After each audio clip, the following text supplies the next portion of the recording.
صبان أطل عليكم وأحييكم في الحلقة الثالثة من برنامج أحلى التفاصيل. ولأن في حياتنا تفاصيل وايد ممكن أنها تكون حلوة وممكن أحياناً أنها تكون مرة، عشان كذي حابة أني أشارككم أحلاها من خلال فقراتنا. ويا ترى اليوم في فقرة لو بنكشف القناع على منو ومنو بيكون ضيفنا اليوم. ما بطول عليكم أكثر وخلونا نتعرف على ضيفتنا لليوم. يا ماما والله بكرة مالي فاضية، لازم بكرة المسا سلم الحلقة اللي بين إيدي. أنتي مالك متخيلة المنتج انذبح من التليفونات وأنا ما عمرت. تعشق الموضة والجمال كثيرا، يعرفها الجمهور بابتسامتها الهادئة والجميلة، وهو الشيء الذي يعرفها أصدقاؤها به أيضا، حيث تحاول إسعاد من حولها دائما. بدأت حياتها الفنية عام 1998 من خلال مشاركتها بمسلسل لطويبي، ويعد مسلسل دنيا هو أول مسلسل قربها من جمهورها بشكل فعلي. تعتبر مدينة دبي التي تستقر فيها مدينتها المفضلة، حلوة وتاخذ العقل. فهي كما دبي تحب الانضباط والتنظيم في حياتها. رغم صغر سنها تمتلك رصيدا كبيرا من الأعمال الدرامية يناهز 60 عملا. إنها الفنانة السورية ديما الجندي. يا مرحبا والله بديما الجندي، واخيرا استقبلناك في تلفزيون دبي. حبيبتي شكرا كثير. حبيبتي نورتينا. نورة بوجودكم. اليوم بتكون بصمه وايد حلوه في حلقتنا بوجودك ان شاء الله. احنا اليوم يوم نقول ديما الجندي نقول تاريخ، مع انه يعني ما بكبرت عمرك وايد صغير، بس حققتي نجوميه، حققتي شهره، سويتي احلى المسلسلات. قولي لي كيف قدرتي تحافظين على اسم ديما الجندي؟ أول شيء بدي أقول شكراً كثير لك رؤى على الاستضافة، وشكراً لتلفزيون دبي، يمكن هي أول مرة بطلع على سما دبي. ويوم سعيد وجمعة سعيدة كمان. بالحقيقة يلي يمكن ساعدني شوي بالحفاظ على كواليتي الشخصيات هو انتقاء الشخصيات بشكل أكثر. عم حاول ما أكرر حالي كثير، وبختار الشيء اللي بيناسبني أو اللي فيه شوي يمكن تقارب من شخصيتي والشيء اللي بحبه، لأنه أنا بس بحب شيء فبشتغله من قلبي. في البداية، في بداياتك ديما، إذا ممكن تقولي لنا هل لقيتي دعم أو حصلتي الكثير من أعداء النجاح أو أعداء ديما الجندي؟ لا الحمد لله، أنا من دخلت الوسط الفني الحمد لله ما عندي أعداء أبدا، ما كثير حدا بحالي، وبالعكس وجودي دايما باللوكيشنات بيعمل جو فرح. قليل بس انك تحصلين تلاقين ناس ناجحه وما عندها اعداء، شيء غريب يعني ما كيف قدرتي يعني توصلين لهالمرحله هذه؟ لا انت تكونين ناجحه وفي نفس الوقت ما تكسبين اعداء. لانه ما بتعامل بمنافسه مع الممثلات الثانيات، لانه بحس انه كل وحده لها كاركتر خاص. صحيح. وكل وحده لها شكل خاص ووجود خاص، فبالتالي ما عندنا هي المشكله يعني بيني وبين زميلاتي اللي كانوا موجودين. وبالاصل نحن اصلا اول ما دخلت انا على الوسط الفني نحن ما كنا كتار، يعني البنات اللي كانوا مبلشين عم بيتبلوروا كانوا بنات قلال كتير. تتمنين يرجع الوسط الفني كيف كان قبل؟ يعني كان يعني كانوا يختارون بعناية الممثلات احيانا مش نفس الحين. تمام. تتمنين هالشيء يرجع؟ ما عم بقول لك احيانا بتمنى، لانه هلا صار في دخلاء كثير على المهنه كلها، على الدراما بشكل عام، سواء ممثلين او حتى من الصفات الفنيه او الى اخره. احيانا هيك بقول يا ريت لو يرجع الزمن لورا. موافقه للقول اللي يقول ان التمثيل مهنه من لا مهنه له، مهنه من لا مهنه له، ولا تحسين انت ضد هالشيء؟ يعني فينا نقول هيك شيء بس مو دائما، كمان احيانا، لانه هن المشكله انه التمثيل هو موهبه بالدرجه الاولى، موهبه وفن واحساس عالي، فهذا مو شيء دائما موجود. يعني في ناس بيعتمدوا على الشكل بشكل عام، لكن هذا ما بيدوم. يعني انت بتفتحي تي في، بتقعدي بتتفرجي على حدا، بتلاقي شكله حلو اول مره، بس ثاني مره وثالث مره اذا دورين ما اداء موهبه او ما حسيتي بادائه انه وصل لقلبك، فبطلي تشوفيه. اكيد. فانت مع ان الواحد ما يعتمد على شكله وبالذات الممثله؟ اكيد. نعم. طيب الساعة الرملية للزمن ديما تتمنينها انها توقف او ترجع فيك الورا؟ على الصعيد العملي والفني ايه، كنت اقول بزماناتي بتمنى انه الدنيا تكون مثل مملكه والعالم يناموا ويرجعوا يفيقوا على دراما جديده مثل ما كانت من قبل. كانت قبل اللي احنا افتقدناها طبعا تمام. قبل، وكانت دائما الدراما السوريه هي المسيطره على تماما الدراما نقدر نقول بالمنطقة كاملة. صحيح. المنطقة العربية. صحيح. ليش تتوقعين هاي السيطرة اللي كانت مسيطرتنها الدراما السورية؟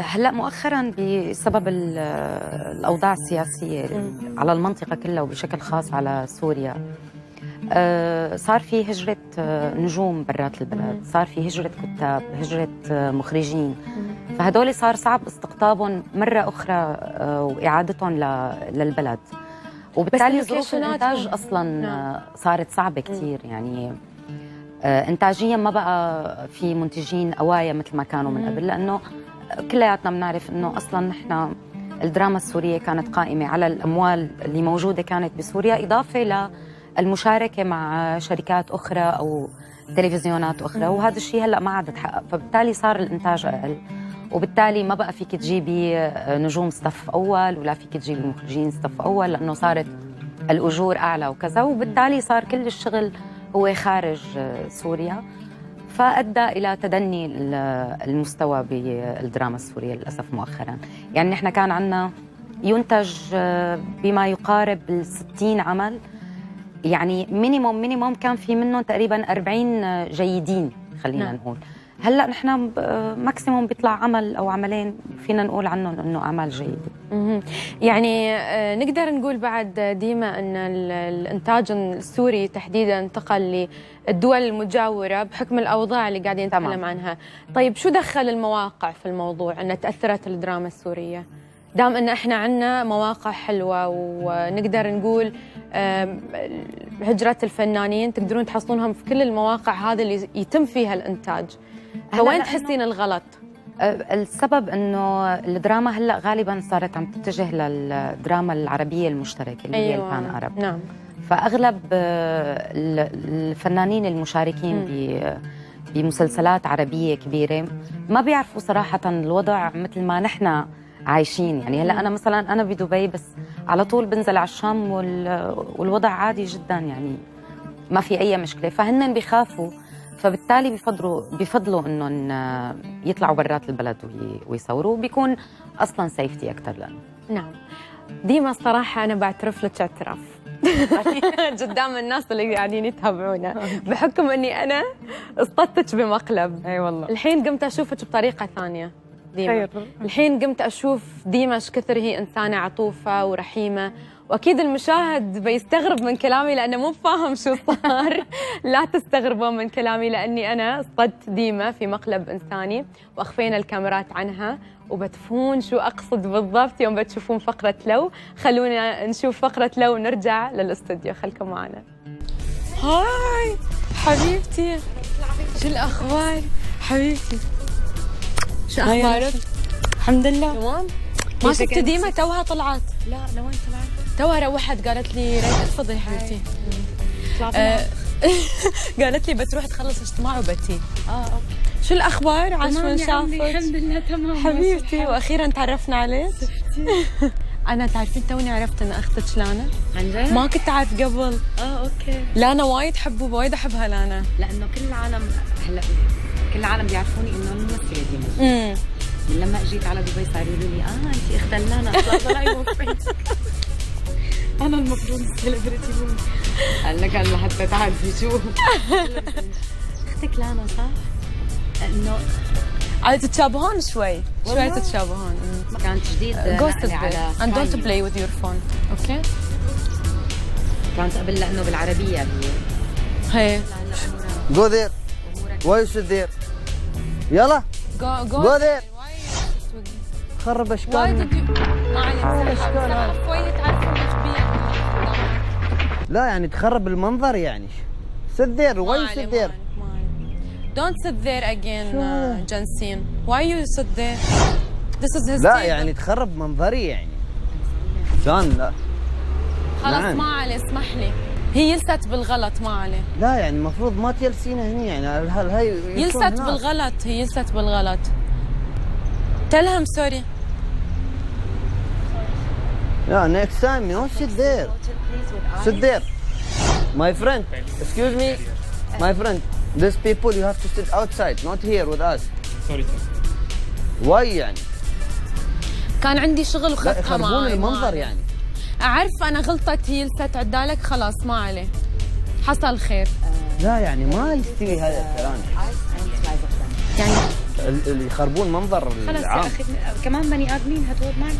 لا مش ما بني بدها- ما آدم، بدها. لا مش تخرب المنظر، تخرب منظري. ايه بس ما بدها هيك، اعتذرنا منك وقعدت البنت على طرف وخلصنا. لا المفروض تطلع برا توقف. لا ما ليش بتصير توقف؟ لا تطلع برا توقف، ما الله تجلس. يسامحك ولو. لا انا خلاص أنا هم برستيجي ما يغلطون يسمح لي أحياناً إن هي ويتصرفون تقعد هني. بغباء، حتى المكان خلاص. هذا اصلا المفروض هي يعني ما تجلس هني، توقف برا تنتظر. روت مع اولاد طيب ما بدها تقعد برا كمان. زعجتك واي هو زودها ترى يعني. واي خلاص صحيح انه هي يعني شو Stop اسمه، there بس in the خلاص door. زودها هو. وين؟ لا تخرب المنظر يعني. طيب وين تقعد يعني؟ وين تبغاها برا. تقعد؟ توقف برا. ليش توقف برا خلاص؟ لا ما تجلس هني يعني. ألو. تخرب يعني تخرب المنظر يعني. جنسين كم؟ ويت لا ما ويت اوتسايد. ويت اوتسايد واي ستي ذير. خلاص لسه. المحل لها لا مش بس خربت مزاجي. في قانون بيمنع هدول البنات يقعدوا مع البني ادمين لا خربت فعلاً مزاجي. يعني. خلص عادي. لا توقف. تقعد وين ما بدك تقعد جنب. لا. تعي جنسين لهم. لا ما تقعد. ما أنا في- قاعدة لا على قولتك لو لا بس خلاص ما فالحين عليه. يبكون فالحين يبكون جنسين فالحين يبكون بس فالحين. why you're crying now يعني؟ excuse me wait outside don't sit with the... ليش لا. قاعدة تصيح تدلع هبات؟ لانه ما بيصير يحكي معها بهيك لا طريقة. مفروض هي ما تقعد هني معنا اصلا. ما في قانون خلاص يا بيمنع أخي أنت إنه بعد. لا انا مزاجي كذي ما تقعد معنا. هذا المحل بس يكون لك مزاجك اعمل لي بدك لا انا إياه. مزاجي كذي ما احب تقعد. تصطفي قوم احكي مع مدير المحل. لا ما احكي مع المدير، حتى الفاتوره ما راح ادفعها لما تطلع تصطفي. برا. هاي لا مشكلتك مو لا مشكلتنا. مش مشكلتي، لا، مشكلتكم مشكلتك. انتم. ليش لو مشكلتنا؟ سمحت excuse me go outside. why you stay there wait outside. وين؟ لا لو سمحت. انا مزاجي كذي ما احب مزاجك يعني مع هذا نفسك خلاص. هي هاي غلطت، للناس ما هي يقعدون غلطت معانا. وتصرفت بغباء. خرب خلاص لا شكلي خرب تزود. منظري. خلاص ما بيسع تقعد عدالك. هي هذا من لا صدقه. ما تقعد هني من تخرب منظري. انت منو انت بس عفوا يعني. لا عفوا excuse me ما عفوا excuse me معلش ما don't تحكي sit معها with your بتوجه boss حديثك like this لانه لو don't sit with سمحت. your هي boss بعد ليش قاعدة wait تصيح outside يعني؟ لانه هزاش Move. قومي عدي برا وقومي excuse me جنسين Move. why are you crying؟ no لا ما تقعد مع don't sit with your boss don't sit wait شو دخلك outside. فينا يا اخي؟ انا مزاجي excuse انا me wait بدي اياها outside. تقعد معي ما خصها. نو انا اللي هي تطلع برا. لا هي ما راح تطلع لبرا. انت لا. مو عاجبك المحل فيك تغير. لا منيحة. انا ما راح اغيرها، هي تطلع برا. لا هي ما راح انا تطلع مزاجي لبرا. ونحن لا. مزاجنا هيك. انا مزاجي لا كذي ماشي وين؟ هو وين؟ المرة بحياتي خرب بشوفك خرب قصة. المنظر يعني. الحين بيجونا يعني خلاص على قلنا فكرة لك لا، ما انت اللي عليه. خربت كل شيء بالمناسبة. لا انا ما خربت. لا انت اللي خربت لا، كل شيء. لا خلانا هذا مو نقعد. تعامل بني عفوا ادمين. لا هذا تعامل. الخدم برا عند هي عندك في بيتك بتعملها مو برا بالشارع. تخرب المنظر اصطفل ما عجبك قوم. لا انا مش عاجبني. اي خلص قوم لا غير هي المحل. تقوم. لا هي تقوم. لا هي ما رح تقوم. لا هي تقوم. روح اتصل بالشرطة. أنت قال لهم من في وحدة صدقك قاعدة الحين؟ معي. لا لو سمحتي. لا لحظة، أنت من صدقك Excuse me, الحين؟ go outside. Wait you have don't sit with your boss. Wait outside. خلاص جنسين go outside let him No be wait quiet. outside. Stop there. Wait in the door. Go wait in the door. كلمتين عم ما اقول في لك شيء. ثانيات. لا تحكيهم عفوا بدق للشرطة بيجوا بيشحطوا. انا مزاجي خلاص لا ما تعصبينا. لا متحملينها. تعصبينا. مو انتم كثير متحملينها. خلصنا. خلاص راح اعطيها 100 درهم وتوقف برا. ما انا بحاجة مصاريك. مين قال بدها 100 درهم؟ قوم انا بعطيك 100 درهم وروح لاقي لك كافيه ثاني. اشرب قهوة مني. لا انا مزاجي اعطيها 200. وخذ 500 وروح لعند دكتور نفسي فورا بوشك من هون عن طبيب. جلسة ساعة. آخر مرة شافتك ديما بياعة شو سوت لك؟ سوت فيني مقلب. للاسف الشديد. طيب عندك شنو زرع تاكلين هنا؟ غيرها؟ سامحينا كنا معاك. في ناس متخفية داخل. طبعا هاي الكاميرامان المصور الكاميرا وهي الانسانه جالسين. اسفين كنتي معانا ضيفه لطيفه خفيفه، خاطرك تضربينا. مستفز، اعطيني العشر. مستفز.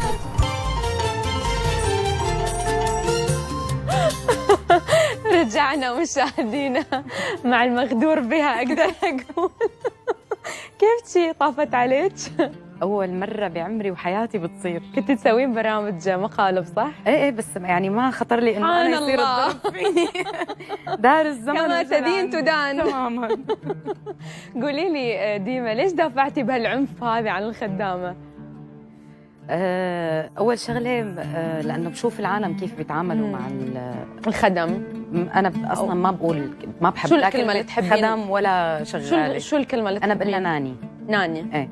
فبشوف العالم كيف بيتعاملوا مع البنات اللي عندهم، وانا بالنسبه لي الناني وجودها بالبيت مثلها مثل تيا بنتي. يعني انا بقوم بعمل فنجان قهوه مثلا، بقول لها ساره تعالي نقعد نشرب قهوه، بقعد بحكي انا وياها كثير. يعني بحس انه انا قد ما عطفت عليها وعاملتها منيح، اكيد هي بالمقابل رح تعاملني منيح وحتدير بالها. شفتي نفس هاي النماذج طبعا، غير الممثل اوجه له تحيه اكيد، الممثل عبد الله اللي ساعدنا ان نطيحت بهالمقلب، اللي جاب لي الجلطه. لا هو وايد تعامله زين، واكيد مع الخدم او الفئات هذه المساعده وايد اشوفه انا يتعامل زين وكذي. بس احنا استخدمنا هاي الوسيله حتى نشوف الجانب الانساني اللي في ديما. عرفانين شو عم تعملوا. في وحده غششتنا بس الحين انا هي تعرف عمر هذا قاعده تطالعنا. قالت لي انه ديما اكثر شيء عندها هاي الحالات الانسانيه او الفئه المساعده اللي تكون في البيت. ايه حقيقه صحيح. ديما طيب شو تحبين تقولين كلمه حق الناس اللي يتعاملون بهاي الطريقه مع فئه الخدم؟ يعني انا بتمنى انهم يتعاملوا معهم بانسانيه اكثر. يعني هدول بالاخير بني ادمين مثلنا مثلهم. يعني ما بالضروره اذا شغلتها انها تنظف ولا تعمل بيبي سيتر ولا شيء معناتها تعامل هي اقل من الناس الثانيين. بالعكس، ونحن اللي بحاجتها مو هي اللي بحاجتنا. يعني انا بحاجتها اكثر. مثلا انا ما اعيش من دونهم اصلا. حدا ما تقدرين تعيشي من دونهم تماما. لا، وحدا بوضع شغلي انه انا بقضيها سفر اغلب الوقت وتيا بتكون لحالها. يعني فانا حقيقه انه انا بحاجتها اكثر ما هي بحاجتي. نعم، بنرجع لهذا الحوار المميز مع ضيفتنا ديما، لكن عقب هذا الفاصل مشاهدينا تريونا باحلى التفاصيل.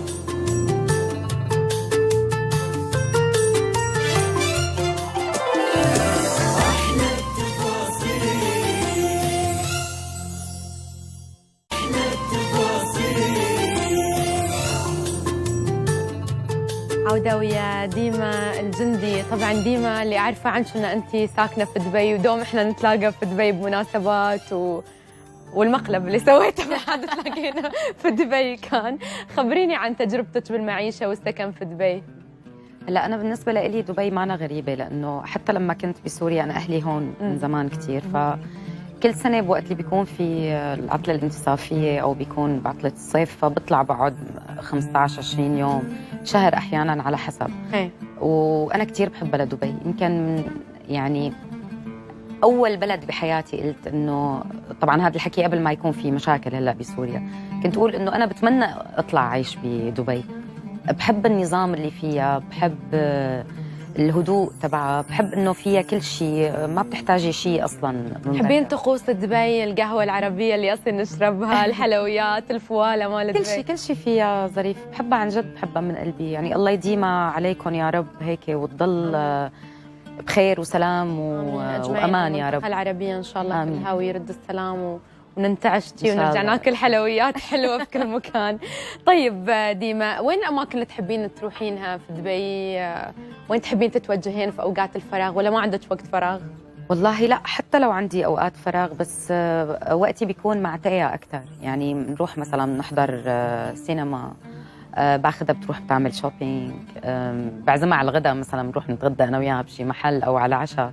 بس انه كتواجد باماكن عامه وهي لا ما كثير الي خلق اصلا من زمان انا هيك. نعم، اول شيء احب احيي تايا، اكيد قاعده تتابعنا هني. هاي تايا. ممارستك لامومتك ديما ايش كثر تحسينها؟ يعني شو هي نسبتها؟ 100%، 50%؟ تركيزك على عطائك كأم؟ 100% نفسيا اكيد.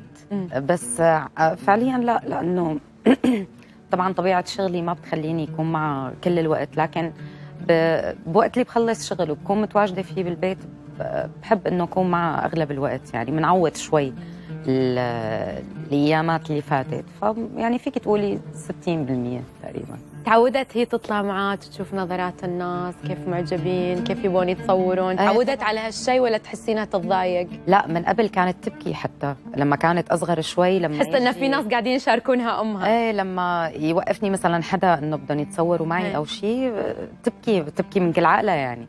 هلا لا طبعا بعد ما كبرت وصارت هي حتى مثلا ممكن تمسك الموبايل للفانز وهي تاخذ الصور. حابه مجالك تايا؟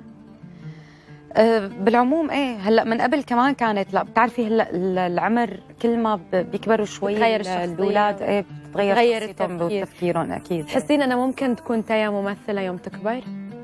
والله ما بعرف، انا ما عندي مانع طبعا ابدا، بس هي لسه بهذا العمر ما بيكونوا عرفانين شو بدهم بالحقيقه. غالبا يعني انا مثلا يخلدون عن جديد مثلا عم تقول لي مامي انه انا حابه امثل، انه فيني مثل، وانا عملت هيك دعايه صغيره فاخذتها معي انه بنتي، فيبدو حبيت. ما بعرف يعني ممكن مثلا اذا كان في تجربه بوقت قريب وما يكون عندها مدرسه ممكن خليها تجرب تشوف حالها. اكثر شيء يميز ديما الجندي هي غمازتها اللهني وعليها شامه. ايش كثر تحسين هذول ياثرون بشخصيتك؟ هلا انا شخصيا بحبهم كثير. في كثير عالم، مو بنتي بس، وايد ناس متاكده يحبونهم. ما هو انا دائما حتى اللي ما بيكونوا عارفانين اسمي بالحقيقه بيقولوا هي ام الشامه، فانا معلميني على اساس بشاماتي. كثير بيجوا مثلا ورثتيها لتايا بعد الغمازه؟ توتي عندها كمان نفس الغمازه، يعني احلى شيء فيك خذتها. الحمد لله.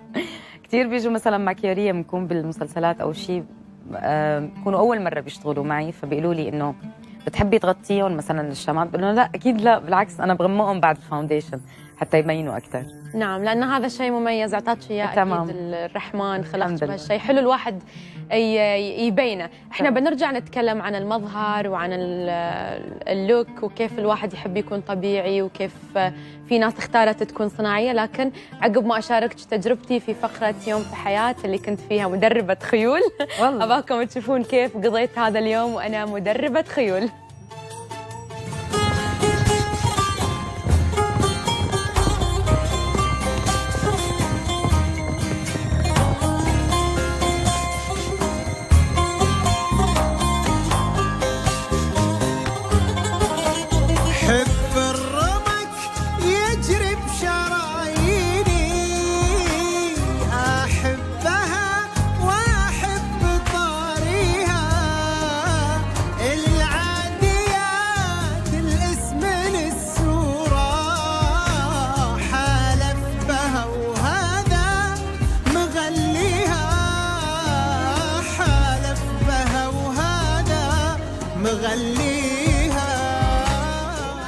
طبعا الحين بصير انا وبرق نتجول شوي في المرموم، وعشان يتدرب هو بعد عشان وراه سباقات وايد.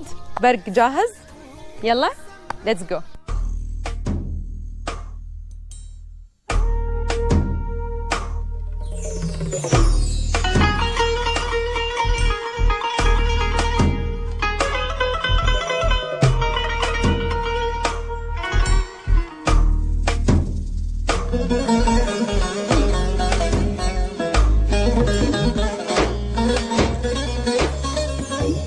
طبعا احنا هني برا في التراك القريب من اسطبلات بدر المطوع، ويانا احمد المطوع. يا مرحبا بك، شحالك؟ الحمد لله بخير.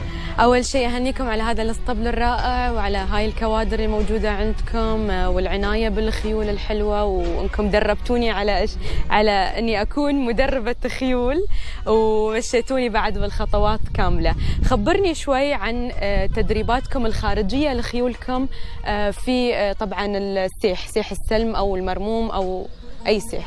طبعا السباقات القدوة تعتمد على المسافات الطويلة، فاحنا في التدريبات دائما نحاول نسير مسافات طويلة. فالخيول الحين تطلع التمارين لمدة 20 كيلو على حسب التمرين، ويوم تخلص من التمرين ترجع هني ونبرد الحصان ونفحص الحصان ونشيك على القلب. والدكتور طبعا والبيطري يشيك على الحصان، يشوف الحصان كيف حالته، هل في اي اصابه او شيء، وعقب نكمل التمرين يا في الحوض يا يعتمد على جدول السباق. قولي عن الخيول اللي فازت وياكم سباقات. الحمد لله احنا حققنا نتائج طيبه، هذا بفضل الله ثم بفضل الشيوخ ما قصروا يدعمونا. الحمد لله. نتائجنا الحمد لله احنا السنه اللي فاتت كان ادانا وايد جيد، جينا الخامس على مستوى اسطبلات المواطنين في الامارات على حسب نقاط الاتحاد الدولي. والحمد لله حققنا مراكز، جبنا الاول والثاني والثالث في سباق واحد السنه اللي فاتت، وقبلها جبنا وايد نتائج زينه الحمد لله ونصات كثيره. ما شاء الله، شكرا لك. خلينا نسير الحين داخل الاسطبل عشان نكمل عنايتنا في خيولكم. يلا برق جاهز؟ يلا.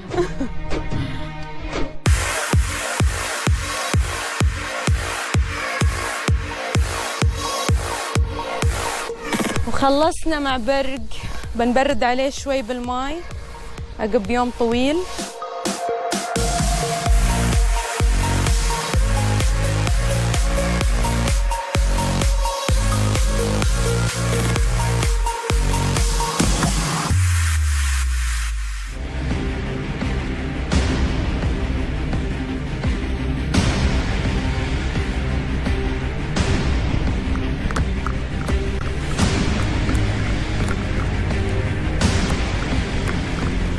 الحين برجع قبل ما اخلص تمرين الركض والتروت، يعني التروت والكانتر. التروت هو الخطوة البطيئة والكانتر هو الخطوة السريعة وهي الركض.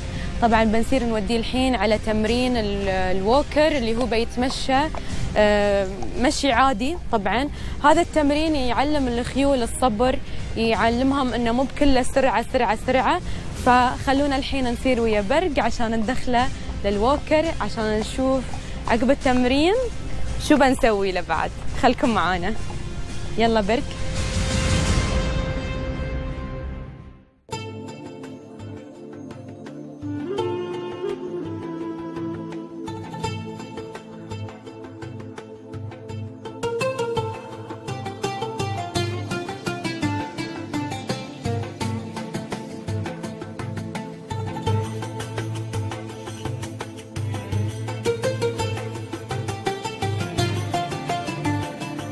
طبعا برجع قبل ما اخلص تمارينه باخذه عشان ياكل وجبته. تعالوا وياي. طبعا هاي خلطه بحطها حق برق، فيها فيتامينز، فيها مينرالز، وكل شيء مفيد حق الحصان ويقويه ويساعده على انه يطلع سباقات ويتحمل. يعان طالع عشان ياكله. لا داخل داخل. يلا برق داخل. بحط له اياه. اوب يلا. عرفها شكله لذيذ.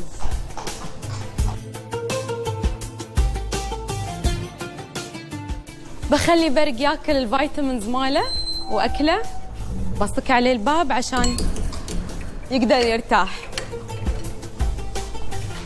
باي برق.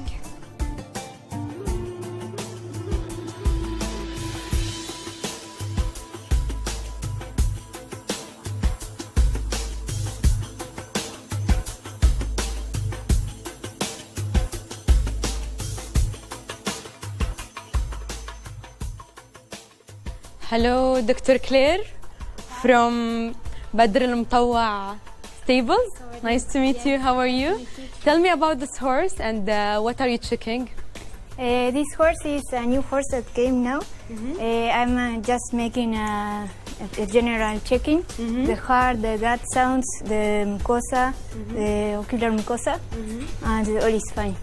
So you have to do this procedure to all horses here?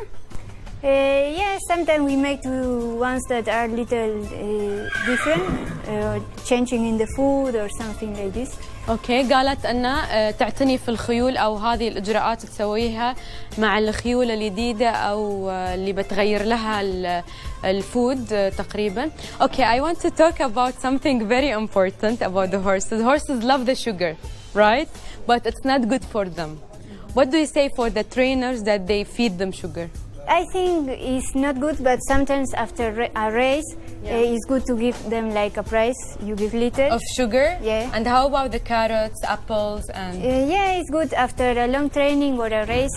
After a horse makes a big effort, sometimes it's good to give like a little prize. But they said you have to cut it, the apple especially. You have to cut it in the middle because sometimes if he eat it the whole apple, it will make for him problem. اللي يحبون يدلعون خيولهم يعطونهم تفاح وجزر، طبعا لازم انكم تقسمون القطع حتى لو ان تشوفون حلجة كبير. بس لازم تقطعون التفاح او الجزر لانه ممكن انه يعلق له او ممكن انه يكون يسبب له سوء هضم، فيفضل انكم تقطعون التفاح والجزر اللي تعطونهم اياه. Thank you so much دكتور. You're very welcome. Thank you.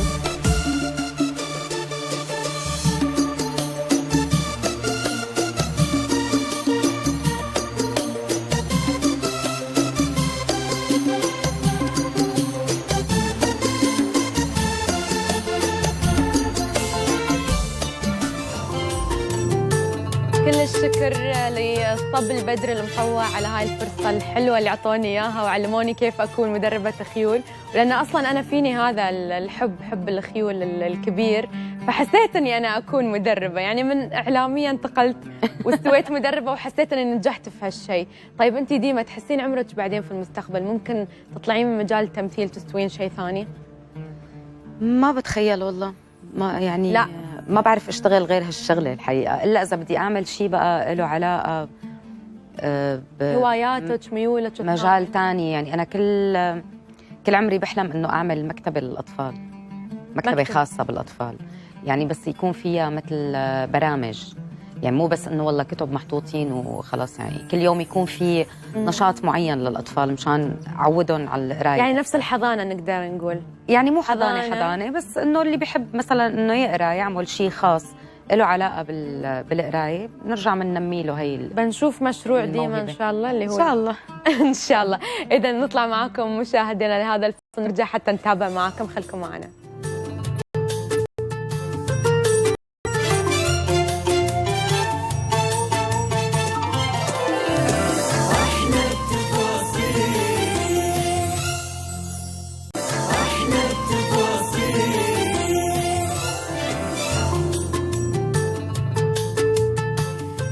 ديما الجندي نجمة الشاشة السورية، طبعا احنا يوم نقول بعد ديما الجندي نتكلم عن عن أعداد كبيرة من الأعمال السورية اللي أنت دخلتي فيها واللي سويتي بطولتها.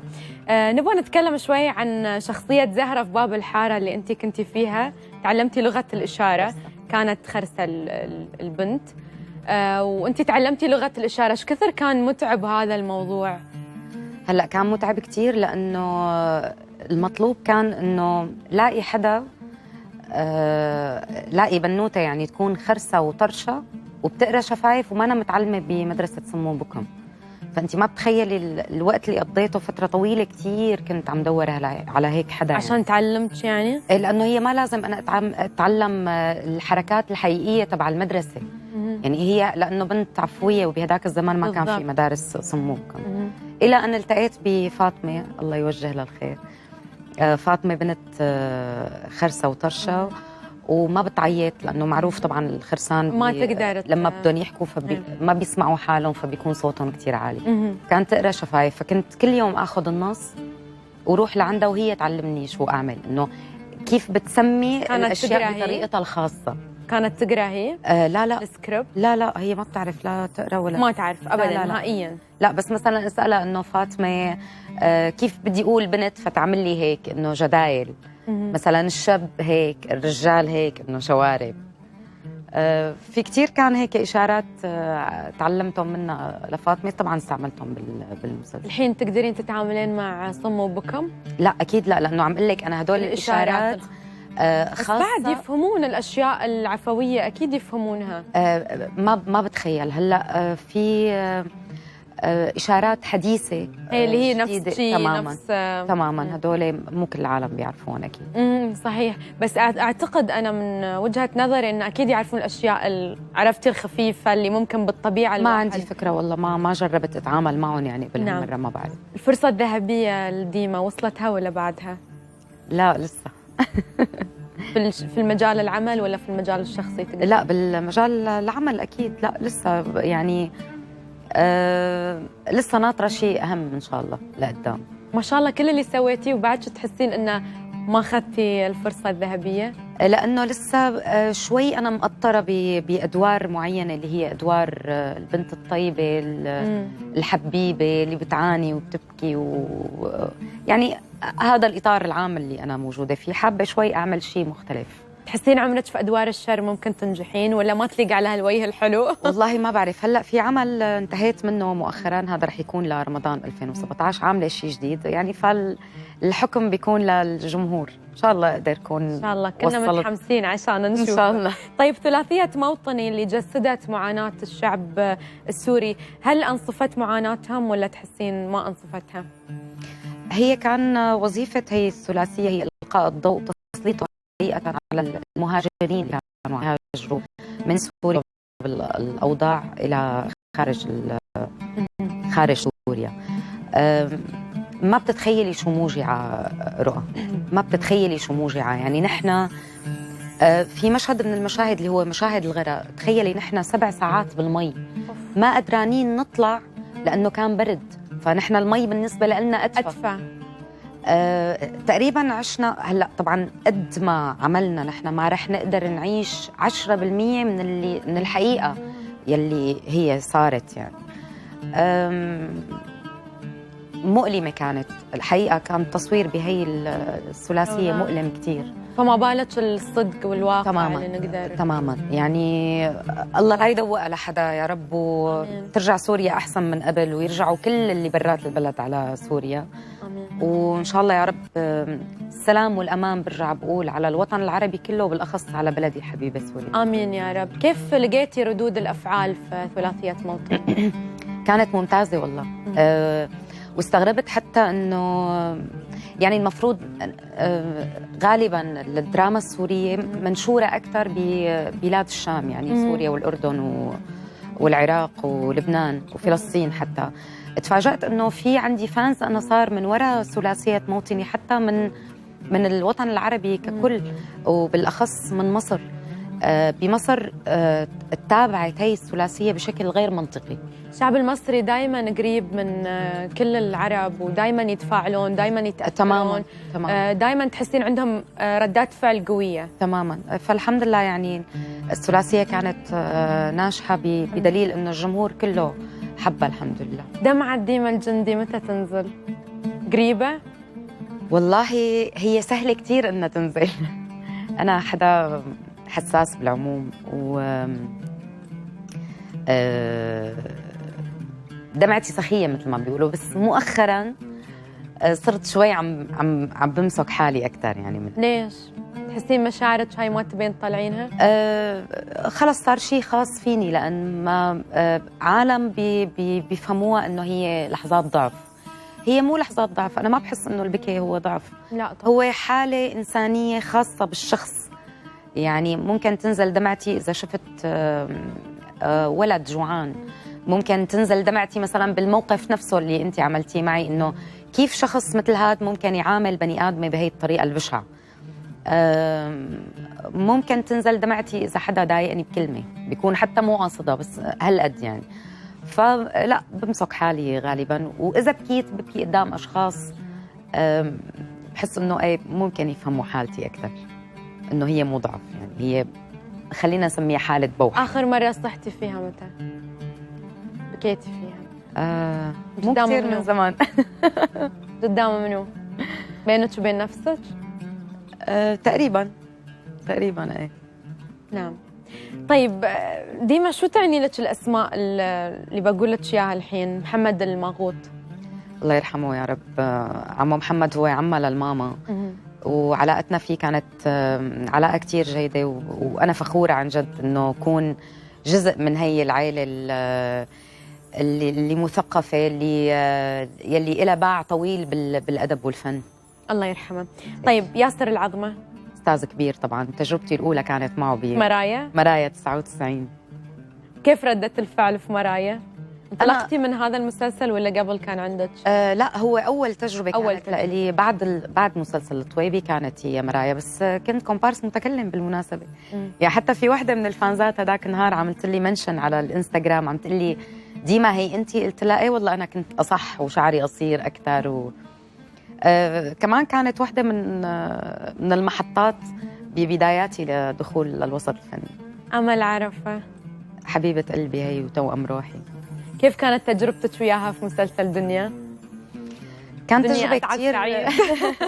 كانت تجربة كتير حلوة. كانت أمل من الأشخاص اللي ساعدوني كتير حتى هو التعامل معها أصلا بالشغل مريح، وتبلور هذا الشغل أكثر بثلاثية موطني، لأنه بالحقيقة يلي بيوقف قدام أمل عرفة كممثلة عن جد نياله، عن جد نياله، لأنه ما معقول شو قادرة على شحن البارتنر تبعها بالطاقات ما معقول، يعني بالطاقة بالروح بالأدوات بكل شيء. يعني أنا بحس حالي هالأشخاص إنه عن جد لما بيكون معي بارتنر هالقد قوي بصير أنا أقوى. طبعا، بس في ناس ما تفهم هالشيء ديما، في ناس تفهم إنه لا لازم أنا أكون أقوى من الشخص اللي عدالي، ما يعرفون إن هذا الشيء يتوزع على الطرفين بما إن أنتم فريق واحد. تماما مسلسل واحد، تماما، إنتاج واحد. يمكن لأنه علاقتي فيه أنا مختلفة، يمكن لأنه نحن رفقات، بس بالحقيقة she was my idol من زمان، يعني حتى من قبل ما أتعرف عليها لأمل عرفة. أمل عرفة كاتبة بعد؟ إيه طبعا، هي كاتبة ومغنية وممثلة وفنانة على جميع الأصعدة. تحية لها. طيب بعدش أنت على علاقة معاها، تتكلمون تسولفون تشوفون طبعا بعض؟ هي هني مقيمة في دبي بعد؟ لا، كانت بدبي ونقلت على بيروت وبعدين رجعت على الشام. ديما بياعة حبيبة عمري هي اللي شاركت ويانا في الغدر بالضحية اللي قدامنا. حبيبة قلبي دمدوم أطيب حدا ممكن العالم كله يسمع فيه. دمدومة أنا بعرفها أصلاً من وقت ما دخلت الوسط الفني، يعني هذا الحكي من زمان كتير. ما كنا كتير نلتقى بسبب إنه هي كانت بدبي وأنا بالشام، بس إمتى ما شفتها أنا لدمدوم بحس كأنه امبارح تاركتها. وهلأ عن جديد من وقت ما أنا صرت بدبي صرنا بنشوف بعض أكتر، طبعاً مو دايماً يعني. بس أنا دمدومة بالنسبة لي شغلة خاصة، يعني بني آدم خاص. فراس دهني أبو بنتي وصديقي ورجال ما في مثله بالحقيقة، شخص ظريف محترم وأكابر جدا، وأنا وياه على علاقة جيدة والله يوفقه. طيب أعمالك إن شاء الله اللي إحنا بنشوفها، هل تحسين في المستقبل ديما بتسوي شيء غير اللي قدمته قبل، غير مسلسل دنيا أسعد سعيد، غير مرايا، غير هالأشياء الحلوة اللي إحنا شفناها وحبيناها وتابعناها؟ أكيد. هلأ كل سنة عن سنة الواحد بيتبلور أكتر وبيصير عنده مخزون أصلاً إضافي أكتر، فهذا بيساعده كتير بالشغل. طبعاً هذا غير إنه أنت عم تشتغلي هلأ على حسب مين المخرج الكاتب، يعني هي الأدوات كلها تبع العمل الدرامي الفني الناجح لما بتنوجد كلياتها، فهذا بيعكس إيجاباً على أداء الممثل، وبالتالي بيطلع بطريقة مختلفة. يعني مثلاً أنا لما اشتغلت مع الأستاذ الكبير حاتم علي بقلم حمراء، الدور ما كان دور جديد، لكن طريقة الطرح تبع الشخصية كانت جديدة، وهذا الشيء يلي ميز هاي الشخصية بهذا المسلسل، وقالوا لي أول مرة بنشوفك بطريقة مختلفة، وهذا الفضل كله للأستاذ حاتم الحقيقة. نعم. وعلى حسب الجمهور نقدر نقول، تحسين الجمهور الحين اختلف عن الجمهور قبل؟ لا، هو الجمهور هلا الجمهور بالاغلب بيحب الشخصيات الايجابيه بالعموم. بس هلا الجمهور صار مثقف اكثر للتلفزيون، صار بيتابع اكثر، صار بيعرف اللي عم يمثل من اللي ما عم يمثل، صار حتى بيتابع تخيلي راكورات، يعني بيقول مثلا هلا كان شوي هون في مخده وين راحت، صار دقيق الملاحظه، وهذا شيء منيح، انا بحسه مو شيء ماله منيح ابدا. صحيح. طيب ديما احنا بنتكلم شوي عن اللوكات وعن الطبيعيه اللي انت تميلينها، تحبين دائما اللوك الطبيعي، تكرهين المكياج على عكس البنات، يعني تكرهين تسوين شعرك، ليش؟ هل هاي الثقة نقدر نسميها ولا أنت تكرهين الميك اب؟ لا والله انا ما بحب الميك اب، اي شيء بحس انه بده يضل على وشي فترات طويله بيزعجني وبلش هيك يحك واتضايق كثير. بعدين ما فيني ما اتعامل مع حالي بشكل طبيعي، يعني ما فيني انه والله اعمل هيك قال انه مشان ما انزع كحلتي، ما فيني ما احط ايدي بشعري مثلا انه مشان ما انزع شعري. فبحس انه كل وقت وله لوكه الخاص. يعني انا لما بيكون عندي مثلا ايفنت او عندي لقاء لازم الواحد يحط ميك أول اب ما ويعمل على طول شعره تغسلين وجهك؟ تماما. ايه تمام. بس لما ما بيكون عندي شيء لا غالبا بنشف شعري عادي وبلا ميك اب اغلب الاوقات. وشفتي يمكن باللقاء اصلا مبين باللقاء صحيح انا شفت بالصدفه هالشي. كنت عامله شعري واصلا مو مفردته صحيح كان بعده ملفوف بعد ما سويتي له طبعا نفختيه شوي. انا كان صراحه كانت ايدي وايد على قلبي وكنت خايفه ان ترفضين يطلع اللقاء عشان انت مو بحاطه مكياج. لا في ناس ممكن تتضايق بس ديما قالت لي لا عادي. لا طبعا يعني عادي. كانت حلوه وتجنن وكل شيء، بس في ناس ما عندهم هاي الثقه انه اوكي انت حلوه على الطبيعه وما تحتاجين مكياج وكذي. لا بالرغم من انها حلوه على الطبيعه من دون مكياج تحب انها لازم تحط مكياج. لا انا ما بفضل حتى اصلا بالنسبه لحدا بمهنتي الوش لازم يرتاح. يعني نحن كل الوقت بالمسلسلات عم نحط ميك اب فبوقت اللي ما في مسلسل الافضل انه البشره تتنفس، وخاصه لحدا ما موسوس بالعنايه بالبشره مثلي. يعني انا يمكن مره او مرتين كل سنه بروح بعمل شيء اسمه ميزوثيرابي اللي هو مالتي فيتامينز للبشره. هذا هو الماكسيموم اللي بعمله، اما لا بستعمل كريمات ولا بعمل عمليات تجميل ولا بيعنيني هذا الموضوع، لانه بحب الشكل يطلع طبيعي ما فيك. لا بوتوكس ولا شيء ابدا. انت مع ان الممثله المفروض ما تحط بوتوكس عشان هاي التجاعيد أكيد. تطلع لها والرياكشنات. طيب شو نقول، احنا شفنا كل الممثلات تقريبا اولموست، يعني ما بجمع الا من رحم ربي ما يستخدمون الاشياء هذه اللي يعني تخفي الملامح. يعني انا شخصيا ما بفضل الحقيقه، حتى اذا بدي اعمل بوتوكس بعمله لما ما بيكون عندي شغل، وبعمله بطريقه كتير مخففه لانه ما بحب انه الوش هيك يطلع معمول مثل المرايه، لانه في اكسبريشنز حلوين. يعني انا مثلا بحبهم هدول الرينكلز اللي هون عند العين، بحبهم. بحب مثلا لما بدي ارفع انا يبين هون انه مو مشدود، يعني لا ما بحسه كتير منطقي. وبالاخير هي ثقافات خلينا نسميها، يعني كيف ثقافات صحيح يعني. وحريه شخصيه. نعم اتفق معك، بس ممكن هي بحكم شغلها مفروض هي بعد عشان شغلها لازم تكون بروفيشنال. تمام. لازم انها يعني تحتفظ بهاي التجاعيد الموجوده اللي هي تجاعيد طبيعيه حتى. صحيح. عرفتي ان تجاعيد بني ادم لازم انها تكون فيه. تمام. فلاحظنا مبالغه بهالشيء لدرجه ان حتى الجمهور صار يقلد الفنانين الممثلين الاعلاميين مزبوط. بحكم انهم قدوه. مزبوط. شو تحبين توجهين كلمه للجمهور عشان احنا نلحق ما تبقى من الطبيعه؟ لان صاروا البنات الحين يبدون التجميل من 17 سنه، تصير تبغى تنفخ وتسوي شفايفها وتسوي وامها توديها بعد. لا انا بقول يعني خلقه رب العالمين بالاخير ما في احلى منها، يعني ما في داعي للتجميل الا في حال في ضروره، يعني في تشويه، في شيء بيحتاج مثلا عمليه. انا مع انه طبعا هلا هذا طبعا مو معناته انه انا بكره بس اكبر يمكن احتاج يمكن ما احتاج، وممكن اعمل شيء ممكن ما اعمل شيء، ما بعرف يعني حسب. بس بهي المرحله انا بقول الوش الطبيعي هو اصلا اقرب للقلب واحلى بكثير بيكون من الخدود والشفايف والعيون المشدودين اذا جتش تايا بسم الله عليها تايا تجنن ما يبقى. يا ويلك يا تايا يا ويلك انيتي تقولين حق مامي يسوي لي شيء. اذا جتش لعبوا في راسها ربعها البنات وقالوا لها ليش ما تسوي مثلا تنفخين شفايفك وما ادري شو، هي شفايفها اوريدي منفوخين ومبسوطه فيهم كثير بتضل عم تعمل لي هيك. اذا جت مثلا قالت ابغى اصبغ شعري. لا طبعا لا، انا ما بحب في كلمه بالسوري عندنا ما بعرف اذا بتعرفيها اسمها دهرنه. دهرنه اللي هو اللي اكبر من عمره، اللي هي تمام. انا ما بحب الاولاد يكبروا قبل وقتهم، اللي هي اسمها دهرنه. تمام. واللي الكبار اللي يسوون اعمارهم صغار صغرنه. لا معلش اذا ما مبين عليهم اتس اوكي ما في مشكله، بس لا بحب انه الطفل يعيش عمره حقيقه عمره. فلا في اشياء نحن عاملين لحظر هلا بالبيت انه هي تبع ممنوع اللي تتقبل رايك. اي طبعا، لانه انا ما بيجيها بالضغط لتيا، بيجيها بالاقناع، وهي يعني بنت ما شاء الله عليها يعني حقيقة الله يرضى عليها ما لها شخص مشاغب أبدا، وبتسمع منيح، يعني بتسمع وبتقتنع. يعني بتقلي مامي مشان هيك أنت قلتي لي كذا، هلأ فهمت.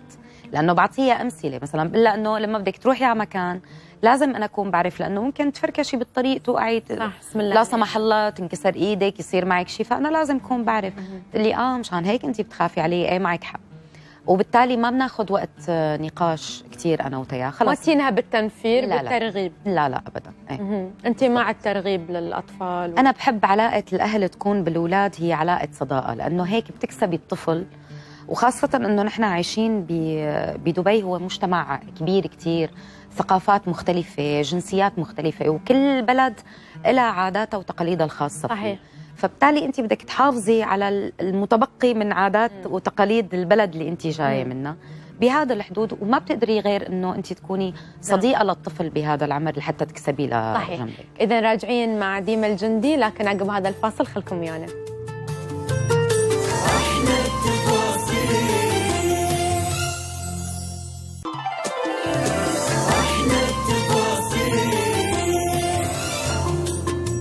ديما، شو علاقتك مع الذهب؟ بما ان احنا نحب وايد الدايموندز والاحجار وكذي، انت تحديدا تهتمين بالذهب ولا؟ والله مو دائما، انا بحب الالماس اكثر صراحه. الماس للالماس. طيب، عمرك تخيلتي كيف صناعه الذهب تكون؟ لا والله ابدا. حنصير معاك لجوله ولمصنع سمره تحديدا حتى نتعرف كيف تتم عمليه صناعه الذهب.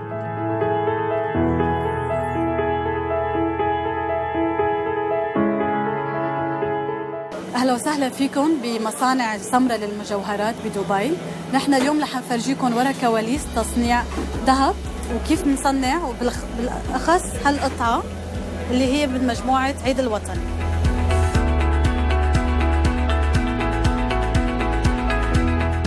أول خطوة هي تعباية الشمع بالسيليكون، وبس تطلع السيليكون هيك نفتحها ومنطلع الشمع اللي هي بتكون القالب للقطعة اللي بدنا نعملها، ومنجهزها للصب.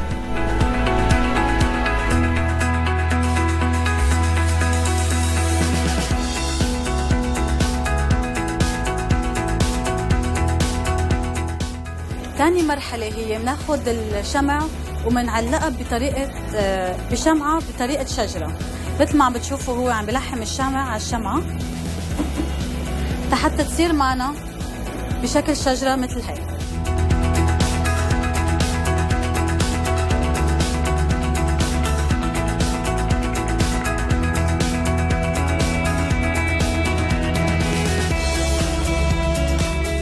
هلا شجرة الشمع صارت جاهزة، رح نركب عليها سلندر حتى نعبي فيها الجبسين.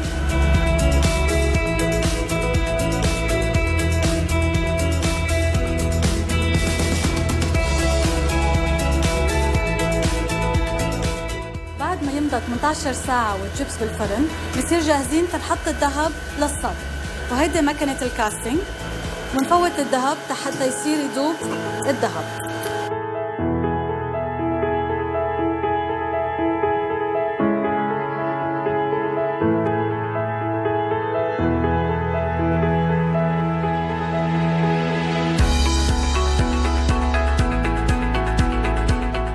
فهلا صار الذهب جاهز تينصب بقلب الجبسين بحرارة 1050 وبياخد بشكل الشجرة. بعد مرحلة صب الذهب صارت عندنا شجرة الشمع، صارت شجرة من ذهب، وهلا صار فينا نقص كل شقفة وناخدها على الفايلينج.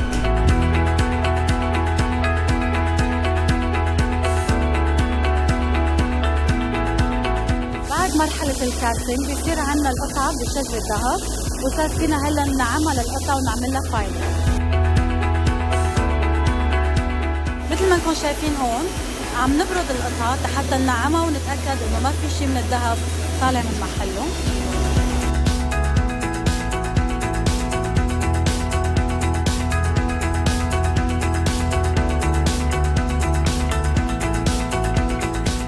بعد مرحلة الفايلينج بنجيب القطعة ونعمل لها بوليشينج تناخذ لمعان القطعة المبدئية.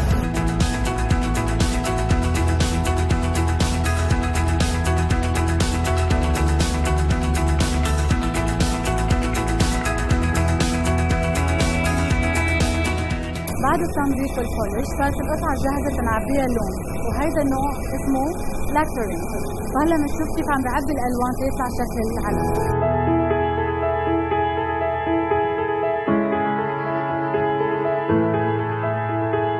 آخر مرحلة وهي أهم مرحلة هي التأكيد من الجودة، وبتمرق القطعة بمرحلة فحص الجودة تنتأكد إنه القياسات والفينيشينج تبع القطعة هي ممتازة، وبس يعطونا الأوكي هي بتصير القطعة جاهزة للبيع وبالمحلات.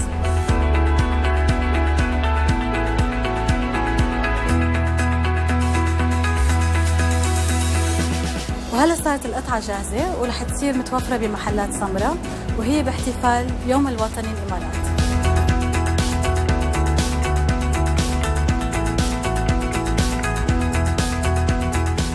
نحن بمجوهرات سمرة بنفتخر انه المصنع هو موجود بإمارة دبي، وكل القطع اللي عم تطلع عم تنختم Made in the UAE، وهيدا فخر لإلنا.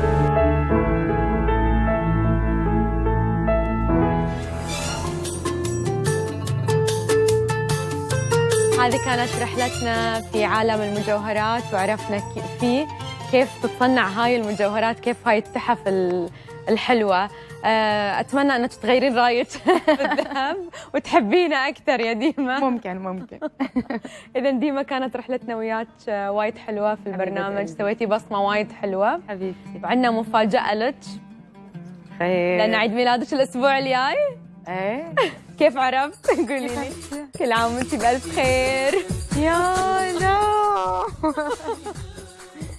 حبيبي، عام وانتي بألف خير حبيبتي. انت بألف خير يا هذا الورد من أسرة سمدبي حبيبتي، عن جد ثانك يو سو ماتش. ومن ماستر كيك حبيبتي. يلا نقص كيكتك. عيد ميلاد شو تحبين تتمنين؟ عيد ميلاد مبكر هذا. هاي أول مفاجأة. شو تقولين حق الجمهور وانتي تقصين الكيكة؟ يا رب ضلوا بخير وإن شاء الله دايما نكون عند حسن ظنكم. برجع بتمنى السلام والأمان لكل الوطن العربي وبالذات لسوريا الحبيبة. I love you so much. يلا شكرا لكم، مع السلامة.